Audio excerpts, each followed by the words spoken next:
ඉස්සරහ අම්මා මොකද? මම වැටුණා. වැටිලා මේ කුල්ලට ඊට පස්සේ මට පේට් එකක් දැම්මා. ඒ දාලා ඉතින් දැන් මට වාරුවක් නැතුව ඇවිදින්න බෑ. ඇවිදින්න බෑ. බෝධි පූජා තියලා දාවේ. මොකක්ද අම්මා විස්තරේ කියන්න ආයේ බලන්න. මම පේට් එකක් දාලා තියෙන්නේ. පේට් එක දාලා දැන් මාස 6ක්. මේ ඉස්සරට වැඩිය දැන් ටික හොඳයි. ඒ වුණාට කවගේවත් වාරුවක් නැතුව ඇවිදින්න බෑ. මට කකුලත් වෙලාවකට නැවෙන්න වගේ බලන්න. ඉස්සරින් තමයි කකුල නැවෙනවා. ඒක උනාට මොකුත් උනේ නැහැ. ඒ දාන ඉස්ස නැවෙනවා ටිකක්. එක පාට යන ගමන්. දැන් වයස කීයද? 67යි. 67යි. වැටුණානේ. තියල්ලන් ගිහලා වැටිච්ච ගමන් මෙතන මේ වුණා. ඊට පස්සේ ඉස්පිරිතාලේ ගිහින් පේට් එකක් දැම්මා මට. ඒකෙන් තමයි දැන් ඉතින් එක කාගේ වාරුවක් නැතුව ඇවිදින්න අමාරුයි. හරි. දැන් මේ අම්මට ඇවිදින්න බෑ. මේ අම්මා අවසාන අදිරේ ඉන්නේ. අවදානම් කලාපි. තව ටික දවසක් යනකොට දරුවන්ට අත දරුවෙක් වෙනවා. දරුවෝ හෙවණැල්ලක් වගේ ගින්ට වෙන. අතට එයාලට ඒක බාධාවක් වෙනවා. ඒක ටික කාලයක් ඒකත් වෙන්නේ. හැමදාම එකම විදිහට කරන්න බෑ පෞල් ජීවිත ගත කරන ඔයාලට. දරුවන්ගේ ප්‍රශ්න තියෙනවා. රැකියාවල ප්‍රශ්න තියෙනවා.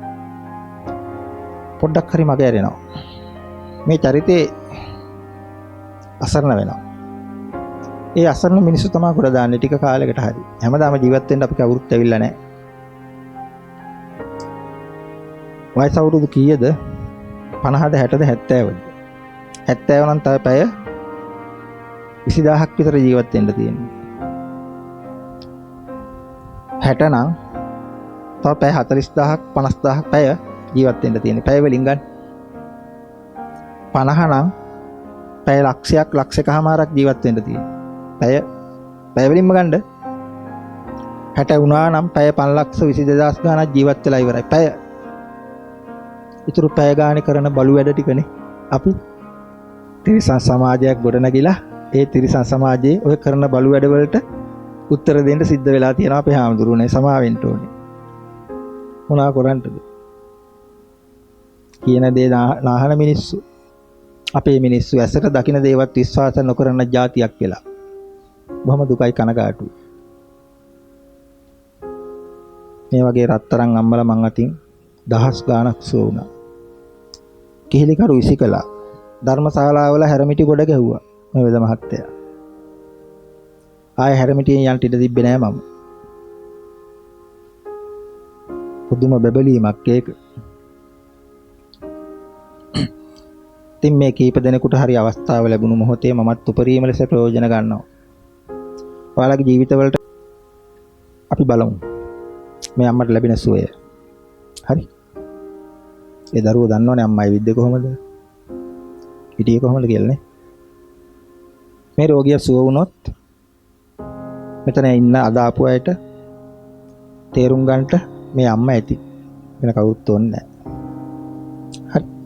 අම්මා ඇස් දෙක පියාගෙන වැඳ ගන්නට. ඇස් දෙක පියාගෙන වැඳ ගන්නට. අපි බලමු කොතෙක් දුරට සුවපත් භාවය ලැබෙනවද කියලා. ලැබෙන්නත් ඉඩ නොලැබෙන්නත් ඉඩ හැමෝටම. රෝගාබාධයේ සුව වෙන්නත් ඉඩ සුව නොවෙන්නත් ඉඩ. ඒක සිද්ධ වෙන්නේ කර්මානුරූපවමයි. බහුතරයක් මම කර්මයට දානවා. සුළුතරයක් දානවා ඔයාලා හදාගත්ත පැත්තක් තියෙනවනේ. නේ? කර්මයට දාලා ෂේප් වෙනව හැම නෙමෙයි. කර්මානුරූපව හැම දෙයක්ම විසඳීගෙන යනවා දැන්. ඒකයි කියන්නේ. ඒ නිසා කර්මයේ කර්මඵල විශ්වාසය දැන්වත් ඇති කරගන්න. හරි. අපි බලමු කොතෙක් දුරට සුවපත් භාවය ලැබෙනවද කියලා. මම නම් කියන්නේ මේ මොහොතේම මේ අම්මට සුවය ලැබේවා, සුවපත් වේවා.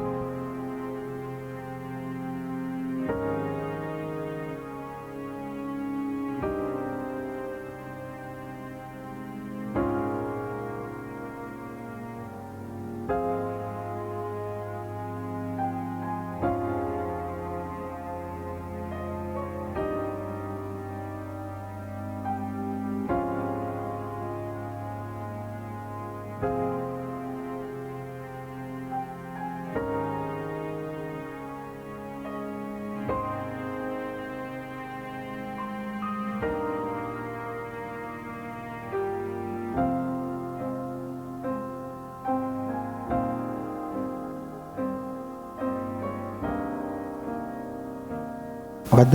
අද තමයි ඇවිද්දේ. වෙනද ඇවිදින්නේ නැද්ද? අද තමයි ඇවිදින්නේ මහත්තයා. මොකද? මගේ නම් මාත්‍යා මේ ඇඟ සේරෝම සිදුවේ. අතපය කැක්කුණා. මේ ධනිත තමයි නමන්න දිගාරින්න බැරි. තාත්තර වයස කීයද? දැන් අවුරුදු 76. 76ක් විතර වෙලා තියෙනවා නේ. සේරෝම ඉතිරි වැටිලා වගේ තියෙනවා. තාත්තර බුදුන් වඳින්නත් බැයිද? උදුම් වන්දින්න යන්න බෑ පන්සලකටවත්.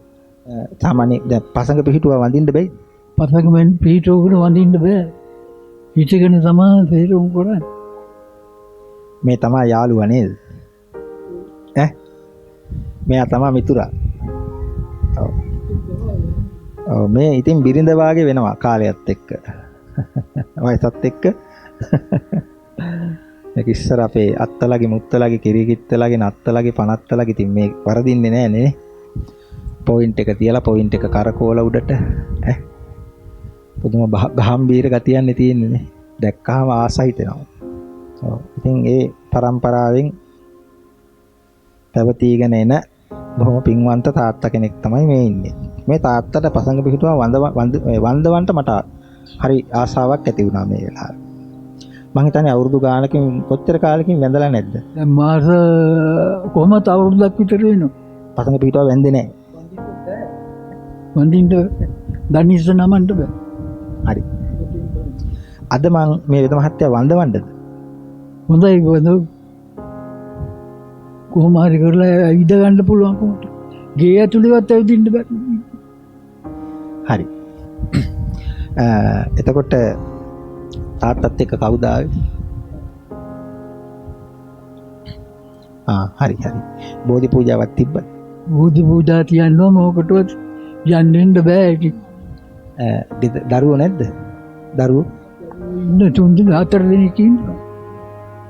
දුවලා 3 දෙනයි පුතයි. තාත්තා S2 පියාගෙන වැඳ ගන්නකො. S2 පියාගන්න ඇස් අරින්න එපා.